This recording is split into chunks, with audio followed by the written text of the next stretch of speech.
Now let's dive deep into this big LGBTQ story for today. I'm Dale Stein, and let's queer up the USA View. Under fire over Uganda ties, Mamdani leans into LGBTQ advocacy. On National Coming Out Day, Democratic mayoral candidate Zohran Mamdani used the moment to spotlight LGBTQ rights and to address criticism over his ties to a Ugandan official behind anti-gay laws. In a new campaign video, Mamdani declared, quote, "New York will not sit idly by while trans people are attacked," end quote. Speaking at a spirited Gays for Zohran rally in Greenwich Village, he urged, quote, "We have to stand up for queer New Yorkers every single day," end quote. I'm on the Christopher Street Pier, or as it was called in Sylvia Rivera's day, the Christopher Street Docks. In the 1970s, homeless queer New Yorkers had been pushed to the margins of a hostile society. But it was here, on the physical margins of our city, that they found a home. Sylvia was one of those New Yorkers. She arrived here at the age of 11, where she immediately landed in the center of the gay rights movement. She befriended the legendary Marsha P. Johnson, protested at Stonewall, and led marches for equality. But even among the queer community, trans New Yorkers were excluded. Rivera and others were discouraged from walking in pride, their participation erased from Stonewall history. I believe in us getting our rights, or else I would not be out there fighting for our rights. This cruelty took a toll. Rivera developed a substance abuse problem and was often homeless. When she had nowhere left to turn, she would sleep here, waves lapping nearby. Yet no matter what hardships she faced, Sylvia Rivera advocated for others. She and Johnson founded STAR to house and feed trans kids. The Christopher Street Pier is like our city, a place of immense contradictions. It's where outsiders found belonging, and it's also where Marsha P. Johnson's body was found, the victim of a suspected murder no one was ever prosecuted for. But even amidst this, we can chart a clear path forward that makes our city inclusive. Since taking office, Donald Trump has waged a scorched earth campaign against trans people.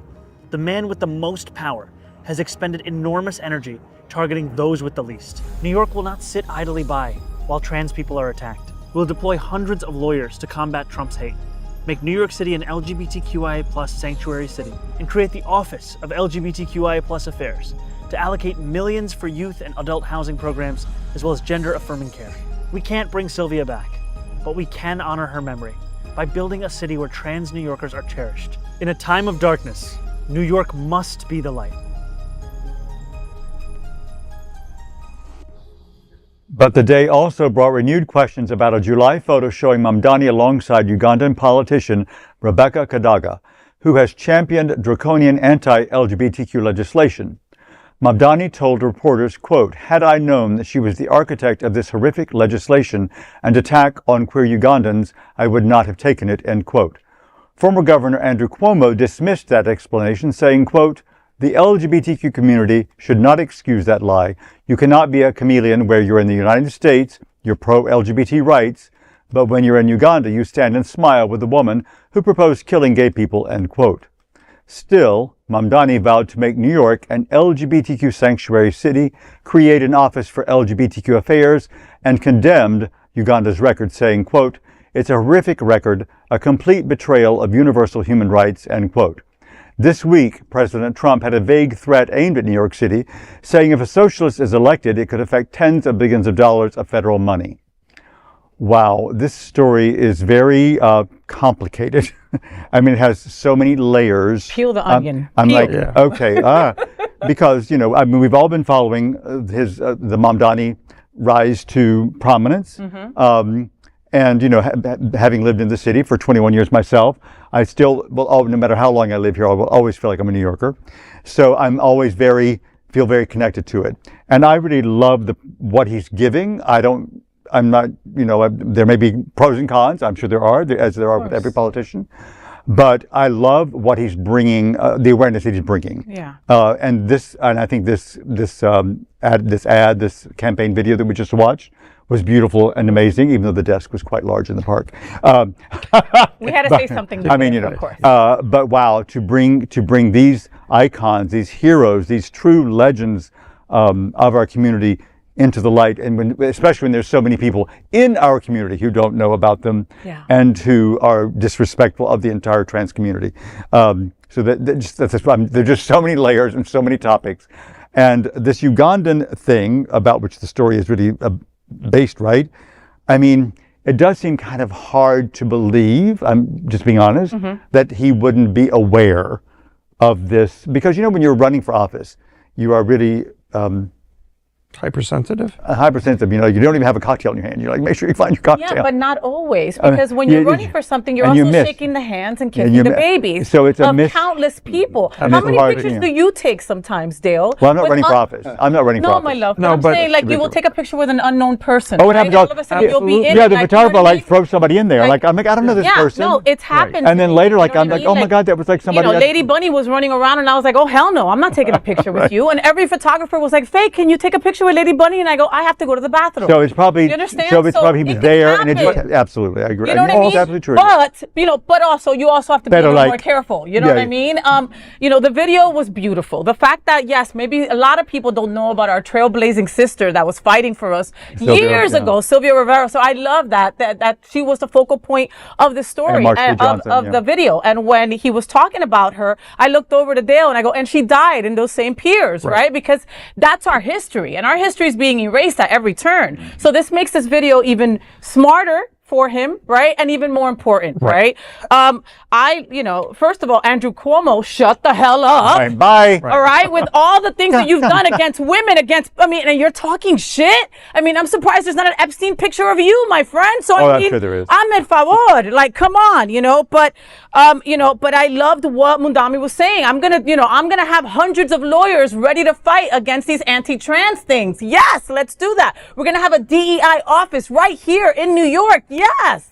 You know, I'm from New York as well, and New York is one of those places that you never are not a New Yorker. Once you live there, you're a New Yorker for life, and you're called back to it. So to hear somebody say that New York isn't inclusive breaks my heart, because it's gone through so many cycles through the decades. Oh my God! You know, and here we are. Wow. And would this story have ever seen the light of day had he not been as successful as he is right now running for the campaign?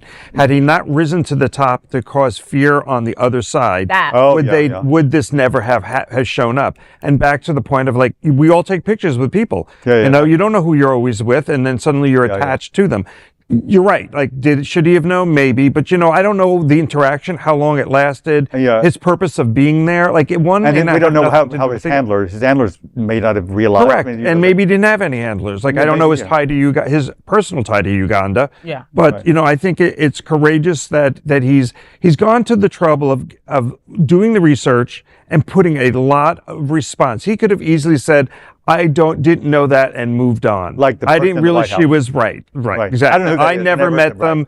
I was just a photo, but he didn't do that. He actually went and he owned it, and he got out there in public into New York and made a video that if he doesn't stand behind after he's elected, he's done in.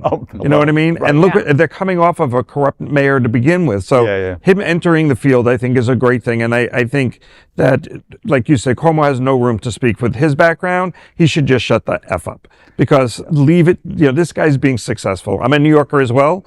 You know, and it doesn't leave you. Like, you definitely defend it, because it's a state that does, and a city that does hold. It's a melding pot. Yeah. And it's a melting pot, not melding. It's a melting pot from around the world. If you live there, you've lived, like, basically everywhere. You can have any kind of food you want. It's not a place that, you know, you have to defend it. What is it? If you could make it there, you can make it anywhere. And that's how it is. And so many queer kids would run to the Village, run to New York City as their safe space. Me, one of them, running from New Jersey over there, you know?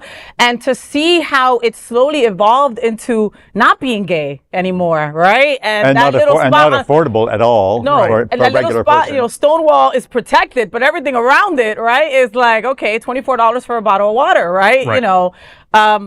You know, he's trying. Right? I mean, you know. And that's where you got to give him credit, because he is trying. Not easy. I give him a couple of extra stars, because I've never seen that video before. I didn't know that much about him.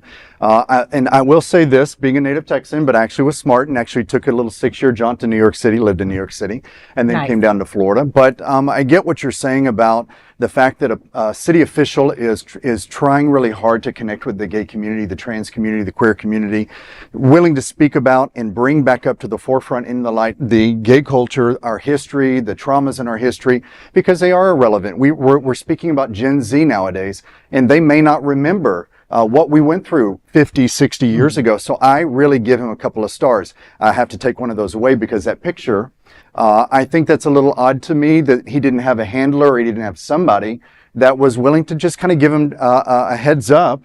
If you're that big in the city scene, you should know who you're going to be standing and talking with.